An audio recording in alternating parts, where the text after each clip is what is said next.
আপনার নাম কি? রজত।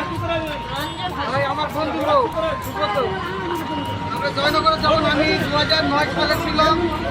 দেখুন, এম্পাওয়ারমেন্ট যাকে বলে, এই দাদা শারীরিকভাবে প্রতিবন্ধী, বিশেষভাবে সক্ষম, কিন্তু উনি এই যে বাদাম ব্যবসা করছে। আপনি কি ওনার স্ত্রী হন?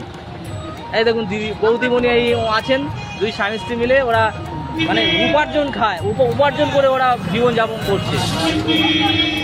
বিষ্ণুপুর এই মহাশ্মশানের সামনে এনার বাড়ি, এই দোকান আছে। বিষ্ণুপুর মহাশ্মশানের সামনে, এই বিষ্ণুপুর মহাশ্মশান বসে আছে, আর এনাদের এই দোকান। এই যে আমাদের শিবের মূর্তির গেট দাঁড়ি, এবং আমাদের এই সুব্রত কেমন লাগছে বলো? ভালো। আর ওই আমাদের বাদাম বিক্রেতা হচ্ছে, ও আমার বন্ধু লোক, খুব ভালো লাগলো।